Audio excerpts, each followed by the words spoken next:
the pre-show. Yeah. Show. Oh. We're gonna start up over here. Yeah, we got an ad though first because you're not subscribed. Yeah. I should get everything lined out. I don't want anybody keeping a record that I watch this. Oh, that's fair. I don't even blame you. All right, let me copy this link, put it in the Discord. Get it set up. The Discord, Trey. That's right. And if you want to be in the Discord, How do you get the Discord?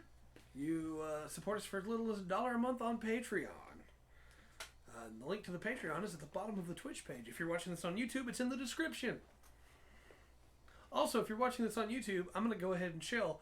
Double check that you've hit that subscribe button because we're getting close to 1,000 subs, and it's free. So please consider clicking that subscribe button if you haven't. If you've been just watching from recommended, you may not even be subscribed and you think that you are. So just double check for me if you don't mind. And we got a lot of stuff to talk about tonight. I think so. We gotta sit for the pre-show for a little bit and give some people some time to show up. Which looks like we got a few people with us already. That's awesome. Yeah. For that. I thought about a couple different things we could discuss during the pre-show. Okay. And what I have finally landed on, since we're going to be talking Warlocks tonight, is if you had to make your own pact holder, right? You had to make your own being that could form a pact. What are you thinking? Are you thinking some fell creature, some abomination? You thinking some being from beyond the stars? Let's say it can be any of those, and we kind of got sets for those. I'm not sure. Are you talking about doing something different than like what we would be covering, or? Yeah, because my first thought was like a dragon, right? Yeah, dragon would be good. But then I went, well, what about some kind of machine? Yeah. What about like some kind of primeval machine that has persisted? And it has grown in power that it is able to impart its power onto others. Kind of like the Allspark, right? Like just this entity of power. Yeah. That could then be a patron for various different reasons. I don't know. You got me thinking about it. I think. Yeah, I think D&D's got really kind of covered because you can twist anything to fit anything you need. You can. And without much bending, really. Galadriel could be a patron. Yeah, absolutely. There's a few different ways. Well, that's what I was thinking. You know, like Dracula himself. You could probably you could take that route with. Yeah, you sure can.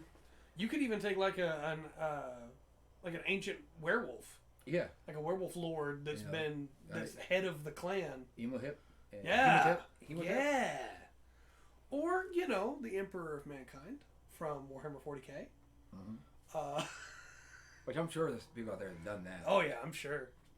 I was trying to think of like what fictional characters would be like pact people. That's why I was thinking like Galadriel. Would Lady of the Lake count as one? Yeah, I guess so. If you want to carry Excalibur, you got to be approved. Yeah, Pact of the Blade, Warlock. Yeah, that's kind of a different look at it. Yeah. Sauron, of course. Yeah. The all-seeing eye. Yeah. Pact of the Chain. Yeah. I even thought like with Dragonlance, like Raceland would be a good one. That'd be interesting. It's like you would have to have a dang good reason for why he was even putting up with your presence, But then he would be a great Pact of the Tome Warlock or patron. Yeah. But I don't know. Just thought it might be a fun little pre-show topic. There is a lot when you go about where does this power come from? Right. Because that's what the patron is, right? Yeah. There's a lot of ways to do it. I mean, you could be what you got. Sword on. Yeah. There you go. That. Yep. There we go. That or Invader Zim. Yeah. Oh, that either one. I think you really go anything that has a higher, that's something that you can put on a higher level of power. Right. Then you can use that as a patron, I think. Yeah. So I'm not saying that you would have to, but if you wanted to have a campaign where you had everybody was playing Warlock monks or Warlock fighters. Okay. And, then they were working for a being that was in a tube that was back at a base that had a Warforged that served as its right-hand man. And maybe that Warforged is a little neurotic and gets a little panicky sometimes. And then your team, you're not Rangers the class, but that Warforged could then go, Rangers! Whenever it was trying to let you know that your pact holder was, needing you to take care of something. Then you could have... No. The Power Rangers. No. I still have yet to watch the Super Sentai series that the OG Power Rangers is based on. Oh, before I think Yeah, I have yet to watch that. Yeah, because I'm afraid to. Because I'm afraid that either it will be better. Yeah. And then I'll be like, man, this is better, or it will be worse. And then I'll be like, man. Because then I'll have like these two versions of the characters in my mind. That's true. It's the multiverse theory. That's true. That's a good point. Always fall back on that. That's a good point. What about? Okay, here's a wild one. Okay. Because we think about the Jedi being space wizards, right? Yeah. Is the Force a pact? No, I don't think so, because you kind of... That's more sorcerer. Correct me if I'm wrong, but there's things out there that are in touch with the Force. That's true. And can use the Force that have made no That's true. That's a good point. So would you say then the Jedi Order is like a pact? Because they give you a bunch of restrictions. Well, it's more like a paladin. That's true. Yeah, it is more paladin oaths. That's a good point. Well, the difference between a paladin and a warlock really is just the way you swing that oath. Yeah. Just saying. Yeah. Just saying. That's one of the things in 5th edition that got weird to me is you can do the Pally Warlock. Yeah. And it just didn't sit right with me. That gives me another interesting question. Okay. Would you allow somebody to take a good aligned god as a pact holder? To form a pact with Bahamut?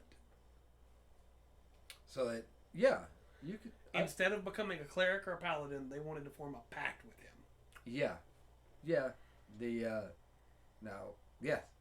Yes, I can do that. Okay.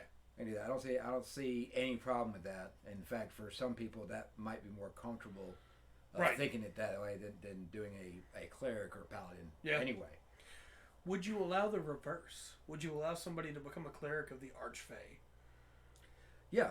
You can do that too. Like I said, I wouldn't want to do that with like a mixed group. Yeah. But if we're running a dark campaign, then absolutely. Oh man, dark campaign. I want to be a paladin for the Fiend. Yeah. I want to be the Fiend's champion. Yeah. I want to be the one that the Fiend calls to go, hey, this guy insulted my name. Go take him out. And you do that. All you're going to do while you do that is you change what the oath just a hair, or change the pact a hair. Yeah, because I think people have it in their heads that warlocks have to always be evil and paladins have to always be good. Yeah, and that is the holdover from older editions, right? Right. But I think 5e allows you so much more freedom that you can kind of just do whatever you want with it. Right. Well, that's the one of the ones of 5e. Your alignments is kind of unnecessary in 5e. It doesn't truly affect anything. Right. But as it did, it did in earlier classes. I mean, earlier editions. So. Okay. So I've just had a thought. All right. Pact of the Chain to the Emperor from Star Wars. You show up, and he just goes, I have been waiting for you, my apprentice. And then you're like, hey, I want your power. Right. And he goes, yeah. Right. You make the oath. And then you make the oath. And then your chain is chain lightning. Ooh. Just saying. Yeah. You make it work for sure. The problem with that is that the Emperor is like, what's the right word? He's very demanding. And so I can imagine just like you're doing something, you just get a zap. Well, It's like, oh, that's not the way he wants me to do it. No, hold on. You say that, and I think this is one of the things I have problem with Warlock. Yeah. You've got because if you look at the ones that you get picked, you know, a few of them are not very nice. Right. You know, you want power. Yeah. You know, you're insignificant to me, but if you were, you know, I can do with you what I want. You may at one point become useful. Yeah. You know, and there's always that nagging call. And I think that's kind of, you know, if people playing just, I think that's maybe why I'm not a big fan of sorcerers and warlocks. Yeah. For players, I'm not gonna outright ban them every time. Sometimes the story would call for different classes. Yeah. If I'm running a campaign where I want to start out with all non-magic fighters, then we'll discuss that at session 0, and if none of the players want to do it, then I scrap it and we'll start over, right? Okay. So, but it's because of that, because you've got to have especially with the warlock, you got to have a negative, right? Yeah. Because you're serving a self-serving being most of the time through that, and so that negative on there, if you're not role playing, and you're just enjoying the story or you're stat building or collecting or whatever you're doing, just trying to make the most powerful character. However, then I don't know if that negativity really affects the day to day of that character or the fight, the actions of that character. And the reverse is it does, and the reverse is way harsher, which is what almost always happens with me. Whenever I get to play in your campaigns, and that's about it, right? Yeah. But whenever I would play Warlocks before, one thing that would always really bother me is that around the middle of the campaign, the DM would go, "Hey, your patron's upset with what you've been doing. You're cut off."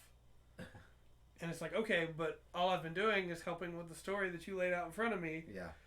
And yes, I'm not good aligned, but the rest of the party is, so I've been towing the line. So my option is turn against the party to get my powers back, and the party will kill me.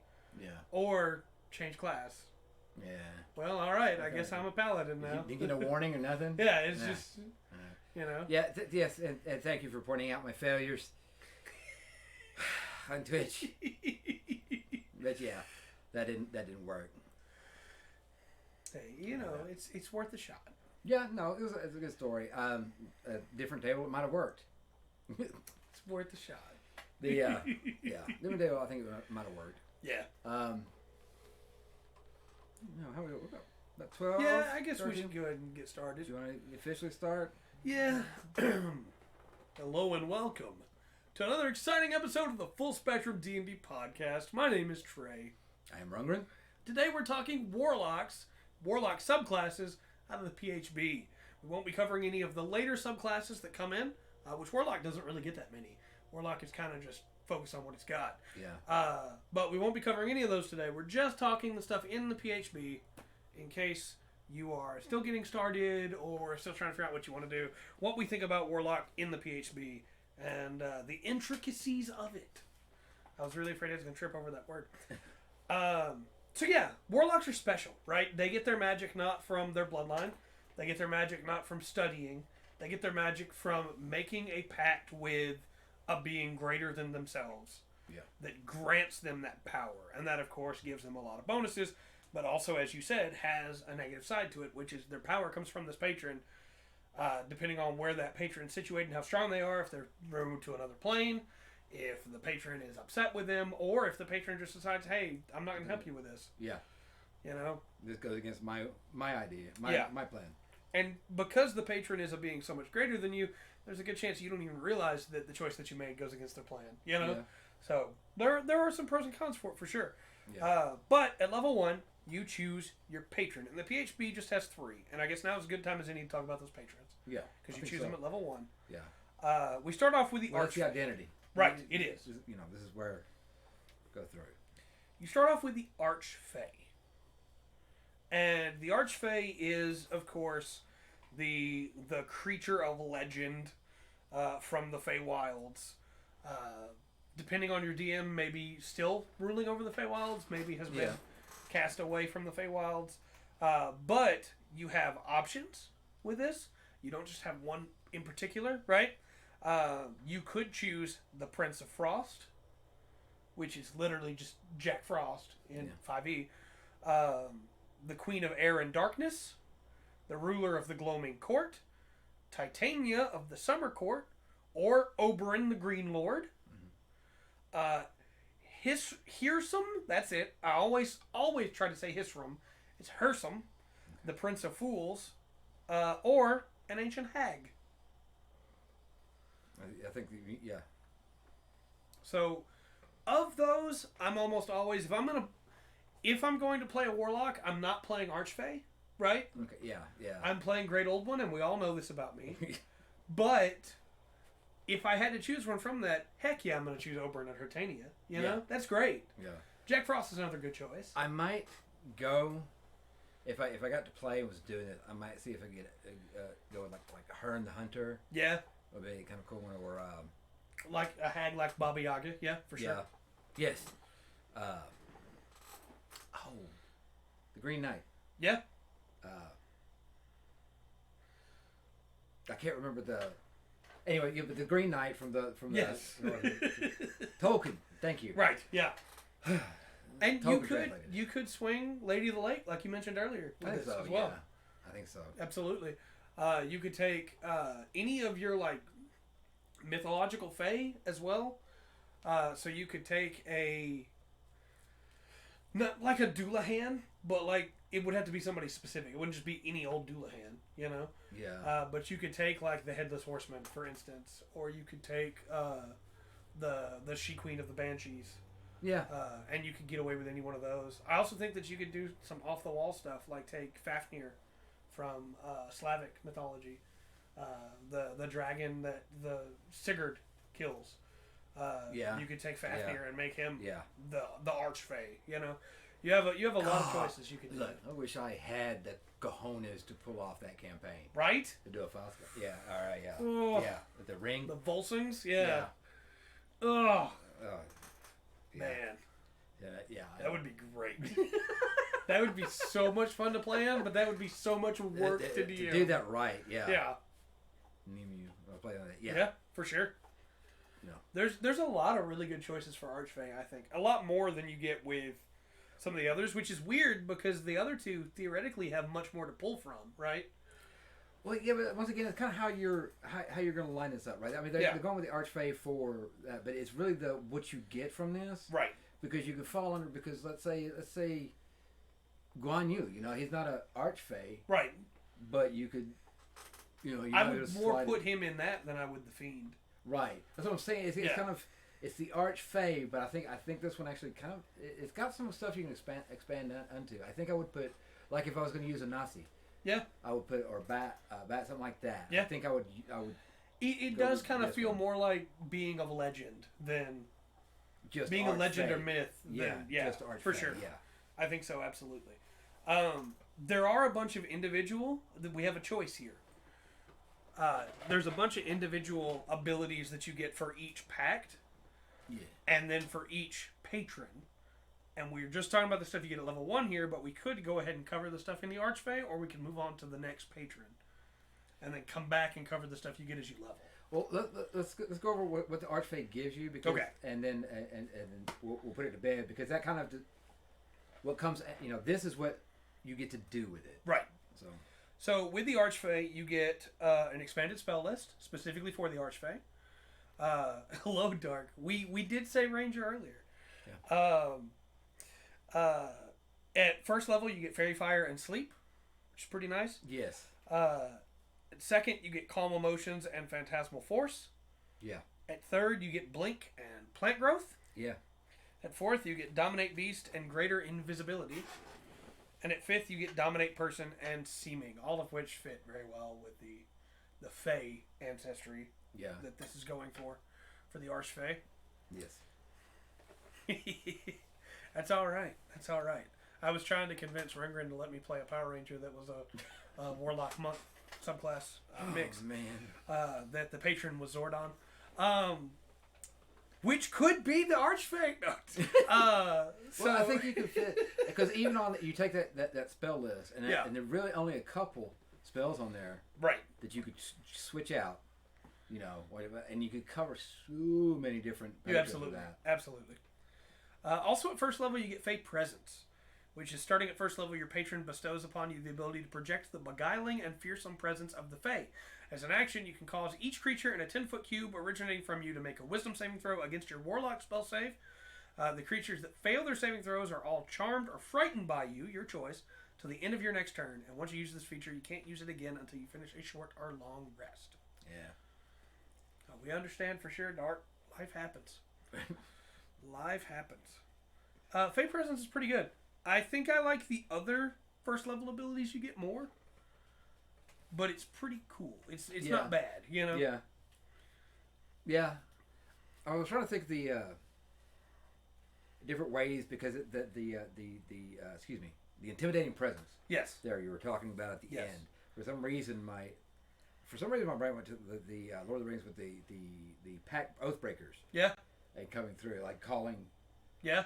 You know, calling up something back through like that. You know, I know. Go. I don't know. I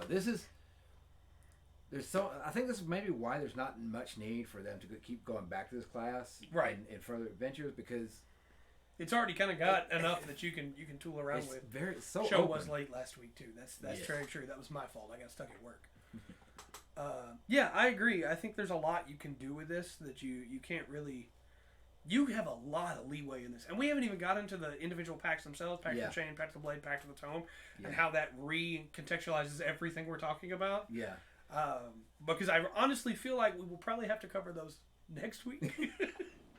So I'd rather get the patrons done now, and then we can talk about the packs. Well, it kind of goes back to something you said at the beginning, though, right? You get this idea that paladins are good, warlocks are evil, right? And that's not the way it works. That's right. You know, there's a lot of gray area in there. That's right. Especially when you're covering there's a lot of people think the paladin of conquest would be evil. You know, depending on which side you're on. Doesn't have to be. Yeah. Can be a really cool guy. You know, he just likes to take over stuff, conquer some land. Maybe those orcs don't need that land after all. Right. You know, maybe or those people over there. Maybe, yeah, that's right. It doesn't just stop at them. You also get Misty Escape at 6th level. You can vanish in a puff of mist in response to harm. When you take damage, you can use your reaction to turn invisible and teleport up to 60 feet to an unoccupied space you can see. You remain invisible until the start of your next turn or until you attack or cast a spell. And again, you can't use it again until you finish a short or long rest. Yeah. A British paladin.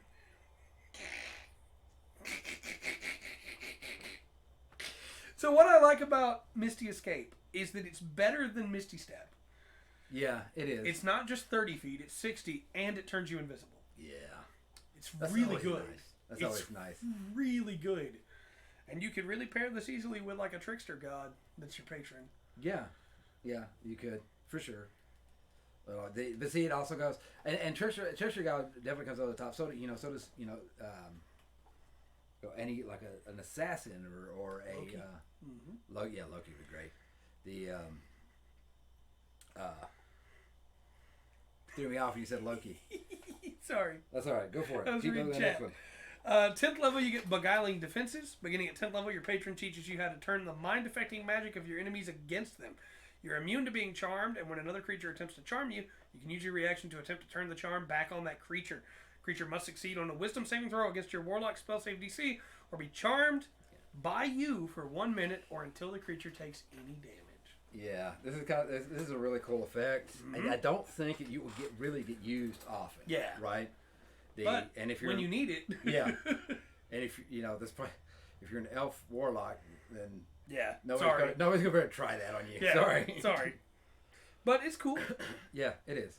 You also get Dark Delirium, which is the last of the Archfey specific ones. At 14th level, you can plunge a creature into an illusory realm. As an action, choose a creature that you can see within 60 feet of you. It must make a Wisdom saving throw against your Warlock spell save DC. On a failed save, it is charmed or frightened by you, your choice, for 1 minute or until your concentration is broken, as if you were concentrating on a spell. This effect ends early if the creature takes any damage. Until this illusion ends, the creature thinks it is lost in a misty realm, the appearance of which you choose. They can see and hear only themselves, you, and the illusion. And again, you must finish a short or long rest before you can do it again. Yeah. Now that's the... For me, that little factor ability right there sets this one apart. I agree. That's the one that makes this one special to me. Yes. Like nothing before this is kind of like it's good. Right. But it's kind of generic, and there's a lot you can do with it. That kind You're of now trapped in the Fae. Yeah. Basically. Now this is a stand more you of a think you're trapped in the Fae, as it were. You know. It's very cool. Or the Minotaur's Labyrinth. Yeah, absolutely. You get so yeah. For your Naruto fans out there, this is your Genjutsu. I could have said anything and he would have just nodded. Yeah. Yeah. It's very cool though. It's very cool. Itachi was a Archfey Warlock. That was his patron. Mm-hmm. I'm not going to get into Naruto lore here. Next up we have the Fiend. Mm-hmm. And the Fiend is very interesting as well. I like, again, because your book is later than mine. Yeah. My book was first edition of 5th edition. So your book, in the included versions of it, it has the Demogorgon, which, became a lot more popular after Stranger Things came out. Yeah. But there is an actual demon in 5th edition called the Demogorgon. Well, it's a cow. Yeah. It's a bull. It's a bull. It's a metal bull. Sorry. Baphomet is also a bull. Yeah, that's right. Orcus, Fraz Urbulu, Asmodeus, Dispater, Mephistopheles, Belial, as well as a Pit Fiend or a Baylor, Ultraloths, or other lords of the Yugoloths. And of course, you can also do, note the red box back there. You can also do basically any major fiend. You can take the Mabinogion and just run through it, right? Yeah. If you're a Gundam fan, you can have Barbados. You can have the Bale. You can have and my brain just completely the Flauros. You can go down the list basically of demons. Yeah. And you can pick any one of them and make them work. Yeah. But I also think you can go out of the box with it, and you could go for like some generally considered evil creature. Yeah. Like a Tarrasque wouldn't care, obviously, but like I don't know, man. Like a dragon. A lot of the answers that we had on the other one are going to fall into this, and we're going to find that for the next one too. Yeah, that's right. Because Sauron. Yeah. It definitely works for that one. It definitely works for this one Emperor. too. Yeah. Yeah. You can make both those work. Yeah. They kind of fall in it. A dragon again would make a lot of sense here. An orc war boss. Yeah. Yeah. You got a lot of options, I think so. But with the Fiend, you also get an expanded spell list. First level, you get Burning Hands and Command. Mm-hmm. Second level, you get Blindness, Deafness, and Scorching Ray. Third level, you get Fireball and Stinking Cloud. Fourth level, you get Fire Shield and Wall of Fire. And at fifth spell level, you get Flame Strike and Hallow. At fifth level, you get what? Yeah. Fifth spell level, Flame Strike and Hallow.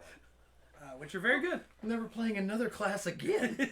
Yeah, no, for sure. At least not for the first 5 levels. I kissed Hallow at 5th level. Heck yeah, man. Oh, man. You also get Dark One's Blessing at first level, which is where when you reduce a hostile creature to 0 hit points, you gain temporary hit points equal to your Charisma mod plus your Warlock level. Which is very good, especially if you're going back to the Blade. Yes. Which we'll get into probably next week. Although next week is Fizbin, so it'll probably be the week after that we talk about packs. Oh, yeah. Yeah. So keep that in mind, everybody. Fizbin's Treasury of Dragons is next week. At 6th level, you get Dark One's Own Luck. You can call on your patron to alter fate in your favor, this is the one everybody talks about, right? This is the one everybody likes. When you make an ability check or a saving throw, you can use this feature to add a d10 to your roll. You can do so after seeing the initial roll, but before any of the effects occur. And then just as usual with everything in here, you can't use it again until a short or long rest. Yeah. Once again, I always go through those caveat in. Keep your DM informed. You might want to remind her once in a while. Don't be a jerk about it, but remind him or her about that before they'll get rolling. And they'll say, that's a fair. You go, no. Wait a minute. Don't tell me. Yeah.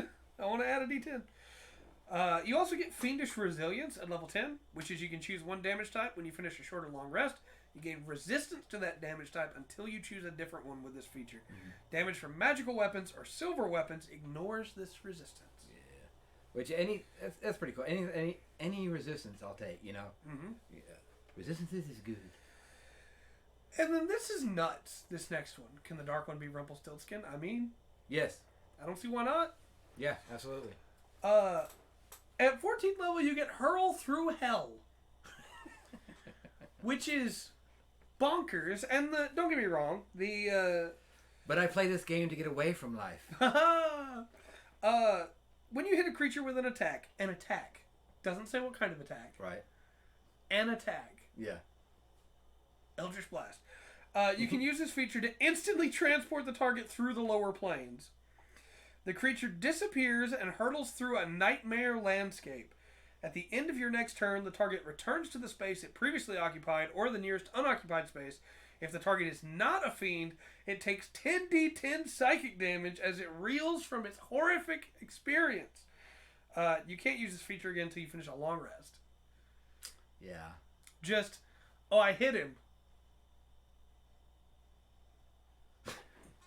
Well, I see. If you wanted to, you could do something kind of fun with that. It's like, okay, that, playing a Constantine type character. Yeah. Michael is your patron. Yeah. Archangel Michael is Yeah. your patron. Could have that effect. Yes. Or just the opposite, Right. I love the idea of you sit down at the table and the DM goes, "Oh, right, you're at 14th level." Okay, and then the Warlock goes, "Eldritch Blast. Roll to hit. 24. Yeah, that hits." Yeah. Send him to hell. Yep. 10d10 psychic damage is pretty good. You can do that. 10d10 psychic damage is very good. You can do that once a long rest. I don't care if you're a barbarian. Rage all you want. Very, very solid. I do like that if it is a fiend, it just doesn't take any damage. Yeah. Because, why would it be bothered? Break from the battlefield. That's right. But even then, it's still worth using because it gives you a turn to set up. Yeah.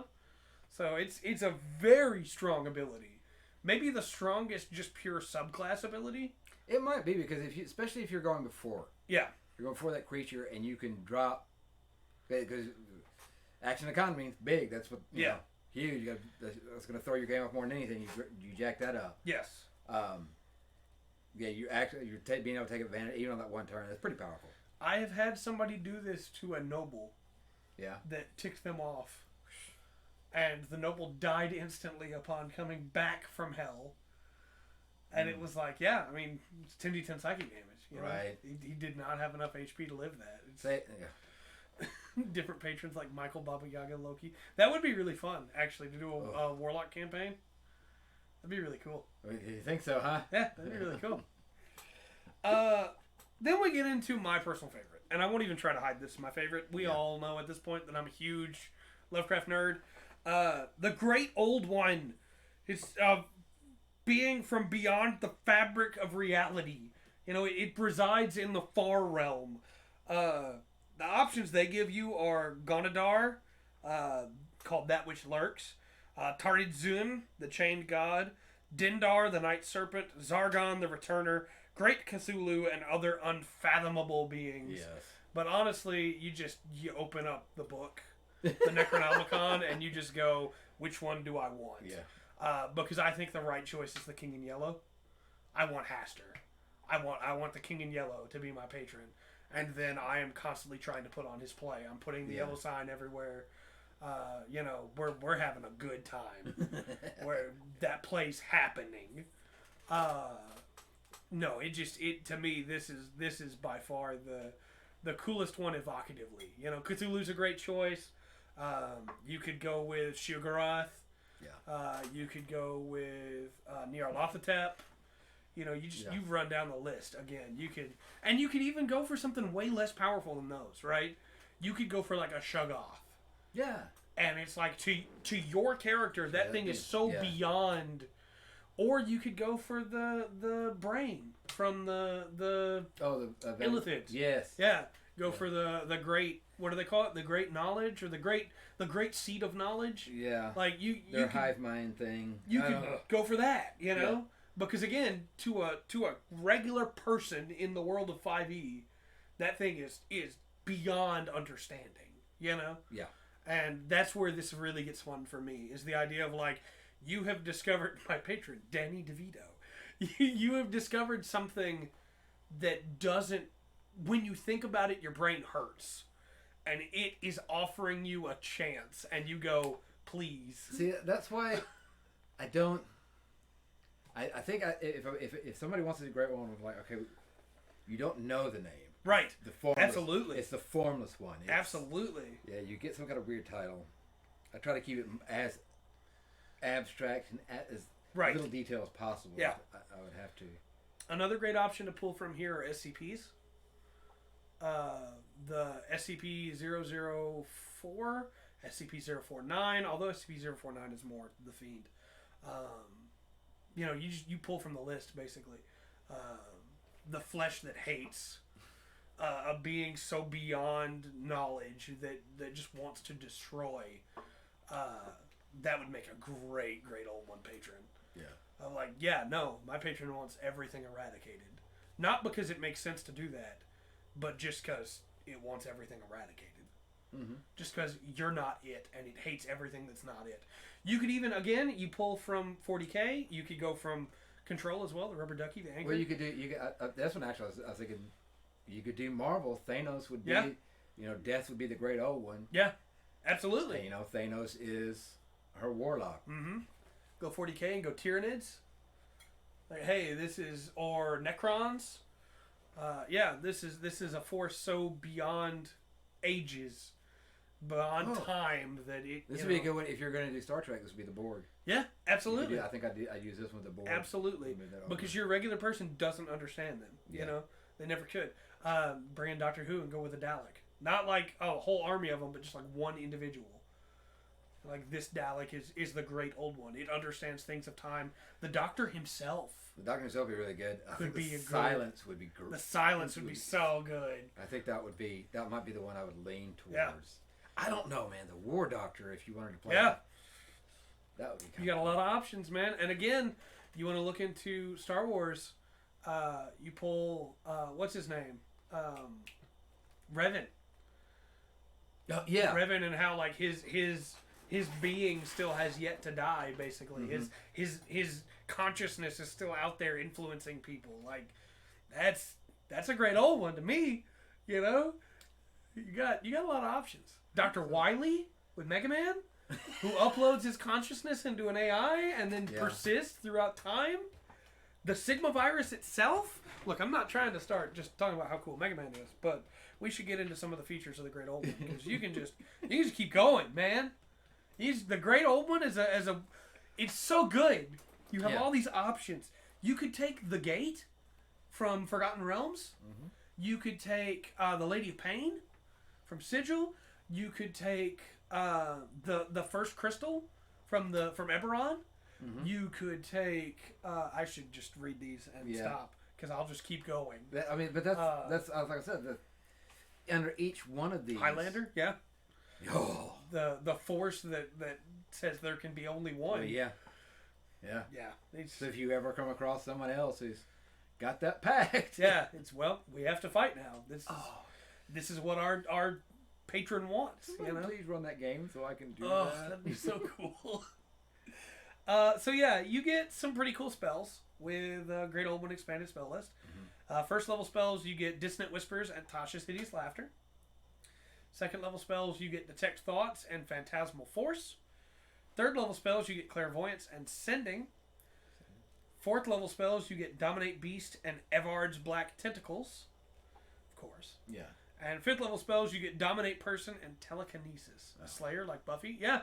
I mean, again, it just depends on like where you're getting your power from, right? Yeah. If it is some entity that is far beyond the current of mortal man, then yeah. I think if somebody was wanting to do that, like, hey, I want to play that, be the Vampire Slayer. Yeah. I think I would go the elf one. Archfey. Excuse me. Archfey would be really cool for that. Her ability. I don't know. Sorry. That's yes. No, I'm with you on that. Exactly. So at first level, you get Awakened Mind. Starting at first level, your alien knowledge gives you the ability to touch the minds of other creatures. E.T. E.T. as a patron. Yeah. Yeah. To touch the minds of other creatures. I'm sorry. You can telepathically speak to any creature you can see within 30 feet of you. You don't need to share a language with the creature for it to understand your telepathic utterances, but the creature must be able to understand at least one language. Yeah. So you can just... That's nice. Yeah.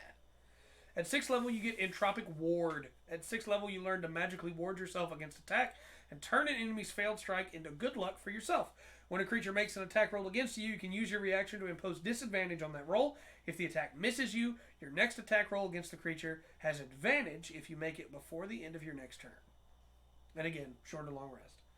It's pretty cool.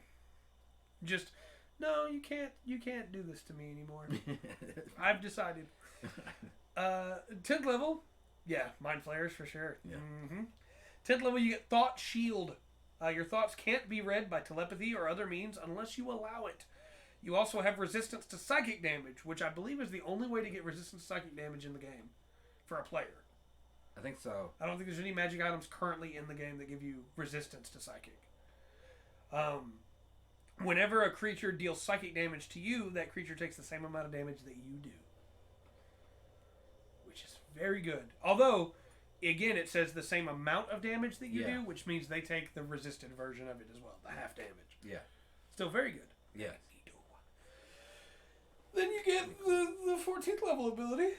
And here's a... Create Thrall. Yeah. At 14th level, you gain the ability to infect a humanoid's mind with the alien magic of your patron. You can use your action to touch an incapacitated humanoid. That creature is then charmed by you until a remove curse spell is cast on it. The charm condition is removed from it, or you use this feature again. You can communicate telepathically with the charmed creature as long as the two of you are on the same plane of existence. It doesn't sound evil at all. No, you just... Infect the humanoid's brain. You're just trying to help them slave. Learn the truth, you know? Right. Here's some heresy. It's fine. Don't worry about it. Yeah, I'm pretty sure this is like Dahmer's spiel. Everything's fine. You just, it's like cordyceps, except they're alive, and they know. And they can't fight against it. Yes. And then you have them go work for you. It is balanced in that you can only have one. Yeah. At any given time. But, unlike a lot of the other abilities, unlike my current character, which is a Circle of Spore Druid, you're not raising a skeleton of them. You are literally... They're still alive. They still have all their abilities. Yeah. They still have all their powers. It doesn't even say anything in here about how it breaks pacts or bonds or anything they have, faith-wise, to a god. They just now also work for you. Yeah. And so they have all the abilities they had before. And so if you are able to do this to the right person. Because it can like a wizard in a tower. Anywhere. Yeah. And there's no save.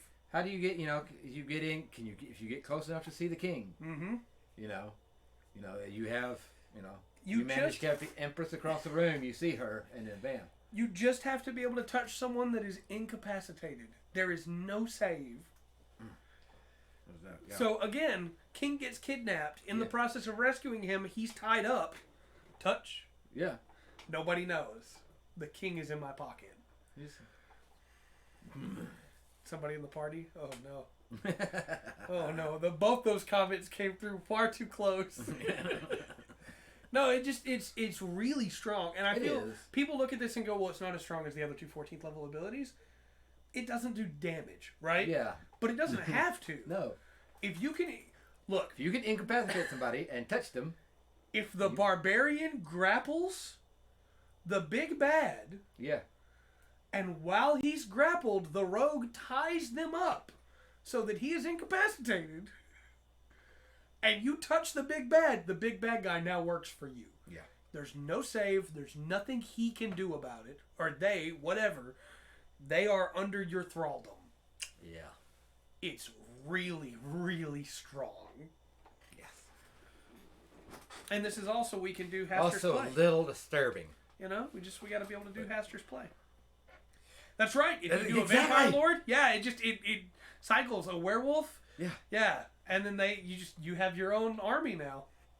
Legendary action thing would count. Yes, because it's not even. It's just you are not. That doesn't happen. Basically. Yeah. It's not you succeed on the save. It's you can't. That doesn't happen. So that would work. So you just make sure they burn them all in the middle of the fight. Right. And then you grab them. And yeah. And look, at 14th level, there's things that can be thrown out. So it's about a strong spellcasting party.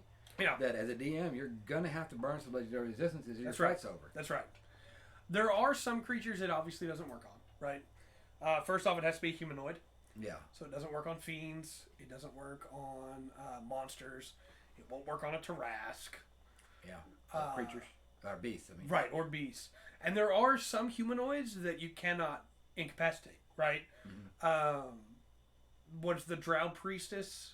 The direct Priestess of Law? I can't remember the title, the monster name, but it's that, the High Priestess of Law. One of her immunities is incapacitated. Yeah. Because anytime that she would fall, spider legs come out and hold her up, you know? Yeah. So you could never do it to her. But, I mean, look, I'm going to be honest with you.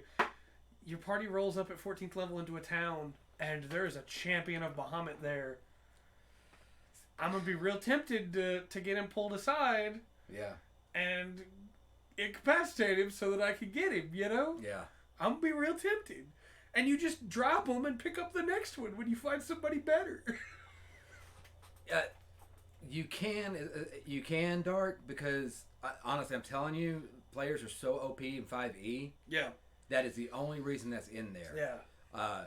My players facing the big bad at 17th. 17th level, yeah. They're all 17th level. Okay. I had to burn 2 of them, or the fight would have been over in the second round, the second turn, second round. It burned 2 of them to make it go 5 rounds, I think. Yeah, because otherwise we would have won on round 2. Yeah, exactly. But I also think that I would probably use one of them to, hey, you can't tie me up. I wouldn't let the big bag get tied up and then burn it. I would probably use it first to, hey, you can't tie me up. Because then the big bag doesn't get to do anything. He wastes a turn, you know? Yeah. But yeah, legendary actions are unfortunately required because of the way 5e's balanced. Yeah. I'm gonna hurl this guy to hell. Well, this is the big bad evil guy. So. Well, he's gonna take 10d10 psychic damage. Oh. Yeah. Oh. Well, legendary resistance. He's not going to hell. Yeah. Not yet, anyway. Right. So yeah, that's our patrons. We have a lot more to talk about with Warlock. We have all 3 packs: Pact of the Chain, Pact of the Blade, Pact of the Tome. Yes. And we have all the Eldritch Invocations. It's a big class. It is. Like I said, it can cover. You can do so much with it as far as storyline goes. Yes. To throw that on. So you want to stop here. I think so. I think we went over the biggest part where the biggest discussion comes from. Yeah. Over that. So yeah, I think the next time that we touch this, it will probably be a lot faster. Yeah. Yeah. That's a good way to do that. Well, that's a good way to do that. Yep. There's a reason I don't have that power. Having now gone over these, which of the 3 you choose? I don't know. Because it's 100% with this, it's going to be, I don't have a particular favorite. Right. As far, it really depends on what world we're in. What are we facing? Are we going to be turds? Are we going to be dark, evil people? If we are, then yeah, I'm going to go with the Fiend. Yeah. Let's do that. You close the book and take that off. I think it also depends on which pact I take, because I'm one of those Pact of the Chain, I'm going Archfey. Pact of the Blade, I'm going Fiend. Pact of the Tome, I'm going Great Old One. But I think that all 3 have their advantages. You could run a Blue Exorcist with Pact of the Fiend, take Mephistopheles as your Fiend, and then Pact of the Fiend, Fiend Patron, Pact of the Blade, and then your sword's on fire now. And you're awesome. You look cool. Yeah. You're doing cool stuff. It's great. Having a Thrall, so you can have a harem rule the world without needing to hurt anyone. Yeah, if they're asleep, they're incapacitated. That's true. Just boop. Now we have time to talk about the thing. That's true. So remember, next week is Fizban's. Yes. So we will postpone Warlock. Dragons.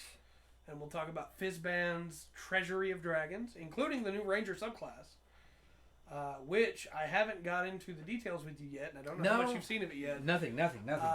But it's looking pretty interesting. Okay, I hope so.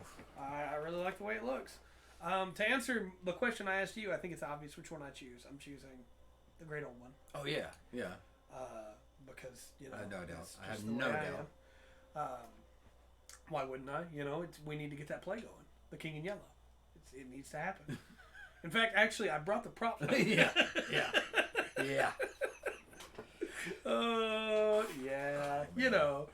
I'm not saying that I would serve Pastor. I'm just saying that, I might already have the yellow sign somewhere in my house. Yeah. No, that's a easy choice for me, because it's just, RP-wise, it's so cool. Does a Velocipaster count as an old one? Could. It could. Velocipaster, or would that be? It doesn't make sense, so it could. That's true. It's beyond mortal ken. Beyond your understanding. He's called Velocipaster, but he turns into a T-Rex. I don't get it. Yeah, no, it... Which would be really great if he did turn into an actual Velociraptor, because they're like the size of a chicken. Yeah, he could get around so much easier. For anybody who's never seen that movie, man, that movie's special. And if you don't want to watch that movie, it's okay. You can watch Pat from the Tuesday podcast and myself watch that movie in the highlight reel that's up on this channel. On YouTube side, anyway, that is. But, yeah. I think if I'm going Archfey, I'm choosing Titania Oberyn, or I'm going wild with it, right? Yeah. And I'm going to try and choose something off the wall. Yeah, for sticking strict to what's in the book, as far as that, then definitely Titania. Yeah. But they have it, as we talked, it's just, you can get stupid with it. Mm-hmm. You can do all kinds of stuff going out.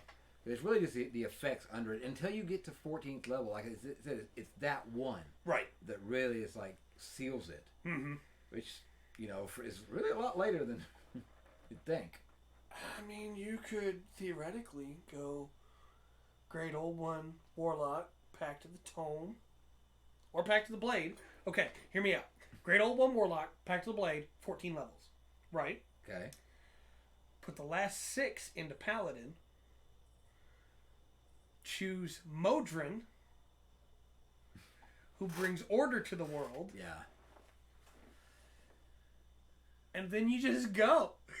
You just go, man. You're bringing order to the chaos. But sometimes first you have to bring chaos. Did you just try to sell me that you wanted to play Anakin? Look. Bring balance to the Force? You didn't say no. That's all I'm saying. I think somebody else is running the Star Wars one. I'm just saying.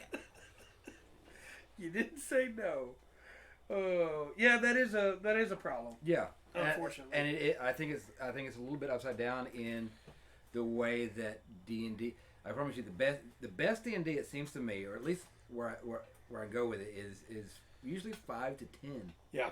In that area, it's the easiest to go. Yes. Yeah. And so 20th level is crap. The average of campaigns end before they ever hit 10th level, and I think that's why Wizards has not gone back and fixed some of those 20th level abilities. But there's a lot of fun to be had from 15 to 20. There really is. Yeah. It's just really tough on the DM because at that point players are basically unstoppable unless you decide to cheat. You got to have legendary resistances to get it done. Because Yeah, I'm going to cast Banishment. We'll roll your D4. How many rounds has he gone for? Right. Well, in those rounds, we're going to set a bunch of bombs up where he's going to pop back out. We're not going to take his square because then he moves, but we're going to put them all around the square that he's in. Yeah. And then we're going to have the Paladin prepared action to, drop 8th level smite on him. And we're going to have the Wizard prepared action to cast haste on the Paladin before the Paladin takes his turn. Yeah. So the Paladin then gets to unload, and also the Barbarian's over here, and he's not raging yet because there'd be enough rounds he'd fall out of raging.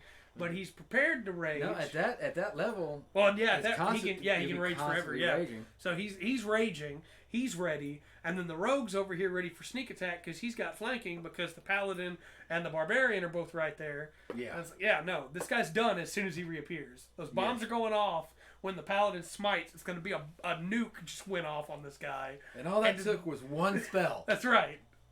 So it's like it is almost impossible to balance a high level encounter for a party because you will either be too easy or too hard. Yeah. And so it is very difficult to balance high level encounters, and that's why a lot of DMs don't, and campaigns end early, and it's a shame because there are some really cool abilities for everybody except for Ranger and Monk and they kind of drive. I don't know. I mean, I guess maybe it's a way, they've got like future things that they could put out, but now I'm looking at it, they're already talking about a 5.5. Yeah, 5.5. 5.5, yeah. So man, it makes me sad too because I really like the later stuff in a lot of classes, but well, you're not given a lot, especially for the basic stuff. Yeah. As a DM to know how to handle. That's right. To know how to handle that level. I mean, what do you get in the monster manual that can handle that? The fiends themselves and a Tarrasque. Yeah. And the Tarrasque is not a fun fight at 20 anyway because it's such a slog. Yeah. That's just all resistances and yeah. Well, everything you do is half damage, so just keep wailing on it. You got the dragons, and well, that's why so many people multi-class is because their level 20th ability, their capstone, is garbage. Yeah. Oh, I can't age now. That's gonna help my character a lot in this campaign. That's an ability. That's definitely gonna wind up mattering. That's an ability. That's like that ability hasn't cool. That ability hasn't mattered since second edition. Right. Because your campaign's never going to go long enough that your character's age matters. The actually advanced second edition. They had the rules for 21 to 25. Yeah. Also, like, let's say you did run a generational campaign, right? Yeah. Where that would matter, where your age would actually hit, and then second generation comes along, your character's still there. Yeah. Everybody else is getting to play these brand new cool characters, and they all have to be leveled up to 20 because your character's still level 20. Yeah. Or your character has to go back down to level 1. And everybody else is rolling cool new stuff. Of course you're going to want to, Well, that kind of happened in ours. Yeah. There was one character that could theoretically still be there, but we had to, for storyline purposes, we set something aside. So, right. Or wrapped up that story. Real life is the enemy of every D&D campaign.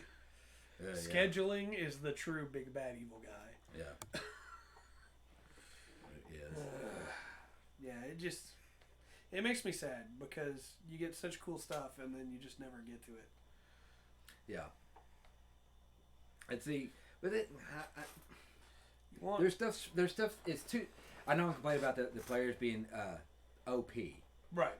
And that may not necessarily mean that's off balance on the player's side. Right.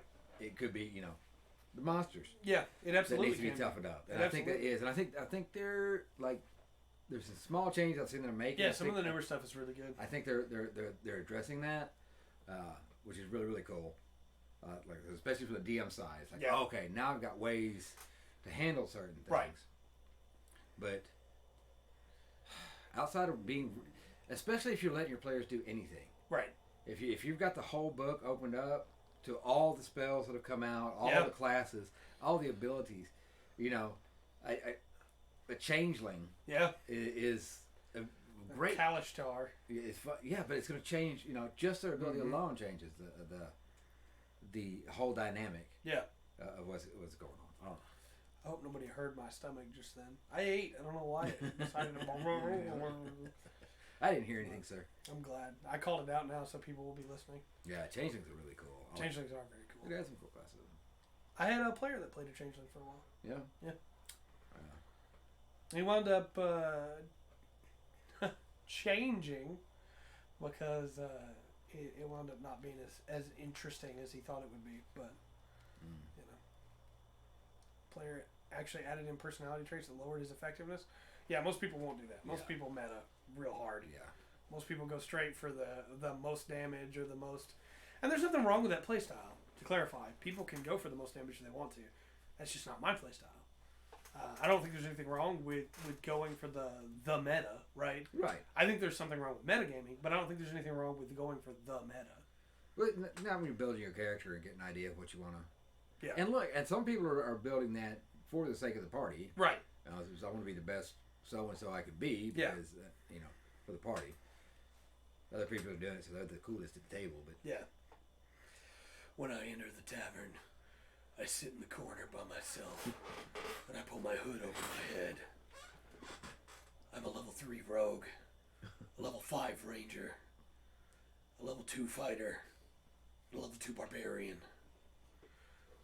My parents were killed on the night of a storm, and I've never seen the sun, despite the fact that it gets up every morning. Because I just don't care. Deep. Yeah. It's that guy. That guy's really cool. Yeah. That's who I want to hang out with. About shopping on Reddit for your builds to max OP. I know a guy that does that. That's what he likes to do. He likes to look up crazy builds on Reddit. And look, I will tell you this right now. I love-hate relationship with Reddit. I hate DMing against Reddit. Yeah.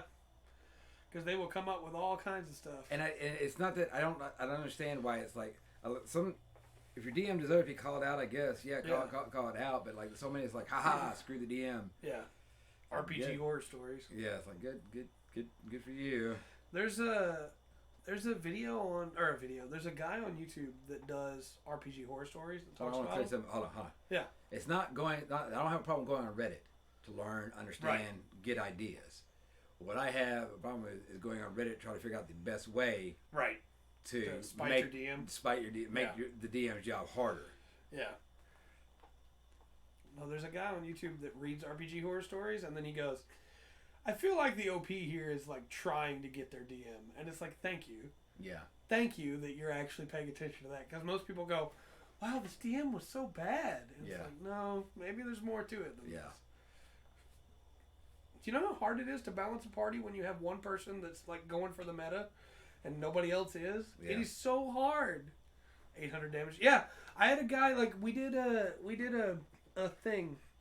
video sometime back where I talked about way back when on the channel, years ago now, where I talked about my personal homebrew rules, and at the time my group liked doing triple damage for crits instead of double damage.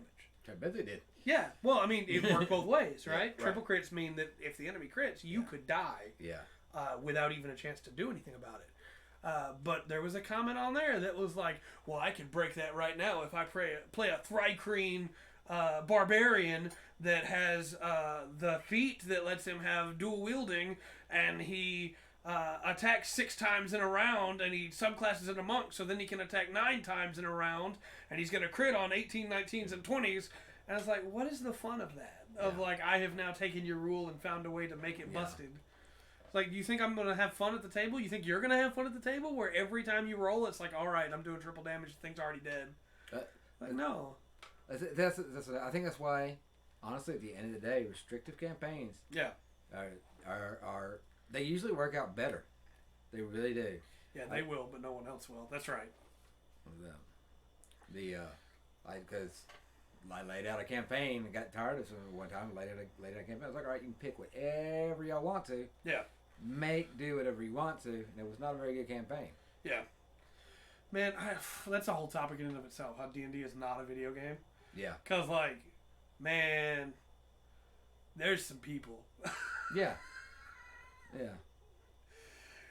All right. Well, I'm gonna kill this guy. Why? Well, because he might have something cool on him. Yeah. This is a guard that works for this town. Yeah. Yeah. And okay. Well, now the rest of the guards are frustrated with you and mad because you killed one of their friends. Yeah. You're under arrest. Well, I guess I'll kill them too then. Why?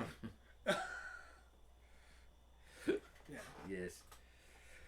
I don't blame you for that, Dark. Forgetting your abilities is the worst. when you realize 3 rounds into a fight that you've been forgetting to do something, it's like. Also, I think that nobody should worry about building a bad character and holding back the party, because that is so much easier to balance around as a DM. Yeah. Than somebody that's doing way better than everybody else. Yeah. If you have somebody that's underperforming, maybe they'll get a magic item that gives them just the boost they need, right? But if you have somebody that's overperforming, I can't nerf them without targeting them. Yeah. You know? Targeting them, yes. Going through that. Well, also, it's really kind of hard to build a bad character. Some people do it, and I do try to tell. Some people try to do it in a couple campaigns. It was like, hey, I want to be a fighter or whatever, but I just want to be real bad at it. He just thinks he's real good at it. Yeah. Like, well, you're playing with a group. Right. They're kind of going to need you to back them up. Yeah. So, but in 5e, if you put your highest stat and the one you're supposed to, you're pretty much going to be safe on that. Right. Killing a guard is its own reward. Yeah. I haven't played Pathfinder itself to much. I've played just a little bit of it. I think Pathfinder was made by people who really missed second edition. I can't really. I'm not fact checking that, but it's there's a lot of detail in there that you have to med a little bit.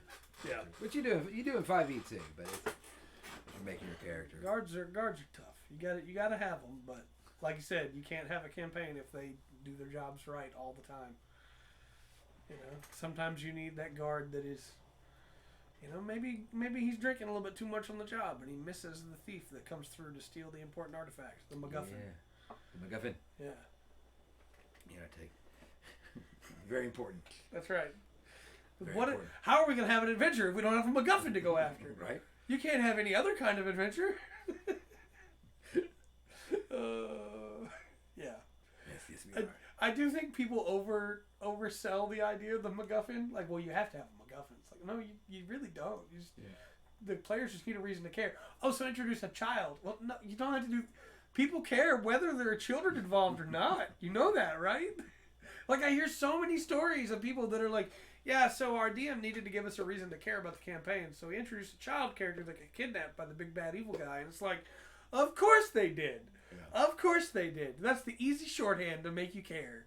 Is, big bad evil guy kidnapped that kid that's been wandering around with you, or he killed that NPC that you like.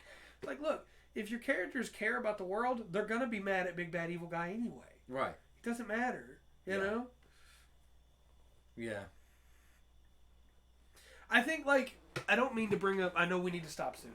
I don't mean to bring up your campaign all the time. But there was a situation where, because of a trap that you set up, my paladin hated the big bad guy way more, right? Right. And none of that trap had anything to do with anybody he knew. Yeah. It wasn't personal to him at all. It was just he cared so much about his job that when that happened, it infuriated him. And when you have a party that is invested in the world, you don't have to have the pull for the heartstrings. You know? Yeah. They will care already. Yeah. And so then little moments that shouldn't have been big moments become big moments. You know? Yeah. Also the characters, by that point, the characters care for each other. So, one of them being in trouble and dealing with that, it kind of worked for the whole group. Yeah. Down, so. Making you fight the big bad early, that's another way to do it. Yeah, I think your big bad needs to be personal. You can't just have hey, go kill this guy. It needs to mean something. Yeah. I don't think it's... No, you. You go do it. Yeah. I mean, I did. That's true. Yeah. But no, I think a successful big bad guy makes the party care. Yeah. For whatever reason. Well, you gotta have any great movie, any great story or anything. It has a good villain. Right. You have to have a villain that. Yeah. The best stories have the best villains. And look, I know I'm the guy that always talks about old JRPGs and how good they are. Do not have a secret villain that's been behind your big bad all campaign that only shows up right after you kill the big bad. Don't pull a zero miss. Yeah. Nobody likes that. Yeah, I don't know where it came from. Like, who are you? Nobody likes that. Don't do that. I don't care if you give your big bad guy a second form. Right. That's fine. But don't pull a zero miss. Yeah. Don't do that. Who is that? Where have you come from? Yeah. Why did I bother killing this guy? I was the one behind it all along. Like, what? My machinations have lied. Just stop talking and roll initiative. I don't care who you are. Oh. Magical stones that destroy these islands. Had to go hunt the big bad down. Yeah, I think you either need the big bad to show up, or you need his lieutenants to show up, or you need people to talk about him, right? You need to make it personal. Yeah. So. It needs to be threatening. Everyone could move, but no, go kill this dude. Yeah, right. Everybody. It has to threaten everyone. Yeah. Well, it doesn't have to threaten everyone. No, it could be a much smaller story. Right, yeah. But that helps. Yeah. Well, not to just talk about my campaigns either, but I had a group that wound up on the elemental plane of Earth, and they wound up in the Great Dismal Dive, right? The Delve. Not dive, the Great Dismal Delve. And one of the party members got captured and was put on the chain with the rest. And they never saw the slave master until they fought him, right? Right. But all the slaves on the chain would talk about how cruel the slave master is. Yeah, so you've already built it up. Right. And the character that got caught, took a spot on the chain that belonged to a previous slave that had died on the chain. And so the people on both sides of that player would then go like, well, the guy who used to be there was really nice. Yeah. Or talk to him about that person, and they'd have an in-character discussion about it. And so then when that character got to fight the slave master, it was like, not only did you enslave me, but I know all these people that you enslave now. Yeah. So now I want to murder you, So, yeah. Good job. You did good job. I don't think you did that out of the goodness of your heart. That's all right. Well, it's 1:12. An hour 12 into the podcast. Yeah, I think we're good. How you doing on coffee? On that, I actually just finished it up. Okay, well it's perfect timing then. I just finished it up. Next week we got Fizzbins and it's probably gonna take a couple weeks. I tell you what, we'll get back to this. Be honest.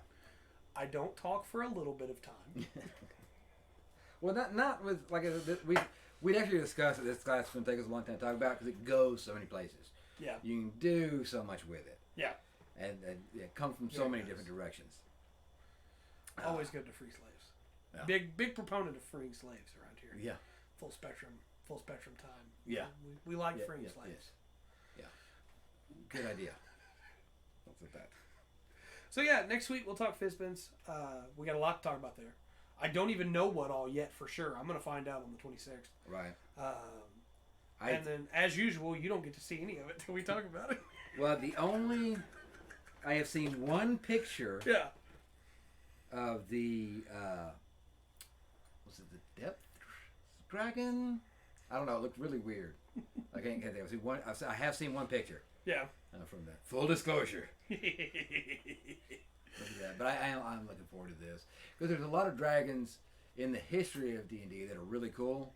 Glass Dragon, the Steel Dragons. Dark. Right. Yeah, I'm really excited for it. And again, I think that Ranger subclass looks cool, and some of the other stuff that we're going to be getting looks pretty cool too. So. Very nice, very nice, very nice. Well, I guess we'll wrap it up here then. Okay. Until next time, I've been Trey. I've been Rungan. And we've been the Full Spectrum D&D podcast. Remember to always enjoy the full spectrum that the great Old One and the rest of the Warlock patrons have to offer.